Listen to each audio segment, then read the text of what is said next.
créer un délit pour punir les clients. Roselyne Bachelot y est favorable. Pour elle, ce serait un moyen de protéger les femmes. La ministre estime que la prostitution n'est jamais un acte libre et consenti. Voyez ce reportage de Peggy Moget et Gaël Landels. Comme chaque soir, Karen allume les bougies disposées à l'avant de sa camionnette. Signe qu'elle prend son service.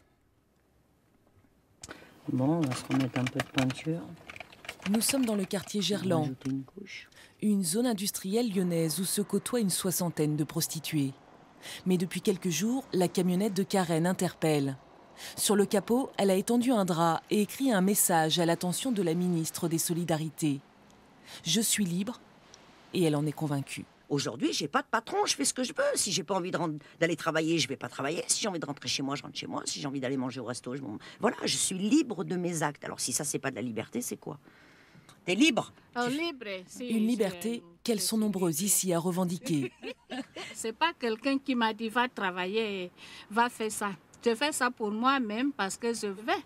Des travailleuses du sexe décidées à s'élever contre la création d'un délit qui sanctionnerait le recours à leur service. Ça va la miss? Dis-moi tout. Bon, je viendrai te voir, mais pas ce soir parce que j'ai plus de carte de Bientôt, crédit. ce client pourrait écoper de 3 000 € d'amende et de 6 mois de prison. Une menace loin d'être dissuasive. Je vois pas bien pourquoi on arrêterait. Sincèrement, il y aura toujours moyen de le faire. Si c'est pas là, c'est ailleurs. Voilà, c'est tout. Ils ont qu'à rouvrir des maisons, c'est tout. S'ils ont envie de venir nous voir, c'est parce que justement, ils ont des problèmes dans leur couple ou peut-être ils n'ont même pas de femme du tout, mais qu'on les laisse tranquilles. Ça veut dire quoi, ça? Pour les porteurs du projet, cette mesure vise au contraire à provoquer une prise de conscience chez le client.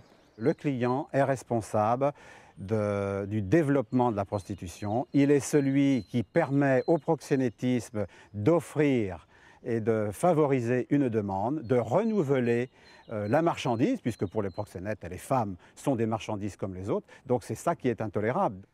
Mais 8 ans après l'instauration du délit de racolage, la majorité des associations craignent une aggravation de la prostitution clandestine. Que vous mettiez des policiers qui courent après des prostituées ou alors que vous leur demandiez de courir après des clients, c'est exactement la même chose. L'un et l'autre vont aller se cacher pour exercer et donc c'est augmenter les risques, augmenter la violence. C'est 20 la pipe et 40 l'amour. Déjà appliquée en Suède, la pénalisation des clients a contribué à réduire la prostitution de rue. Mais en parallèle, le racolage sur Internet s'est lui fortement développé. Une prostitution bien plus difficile à endiguer.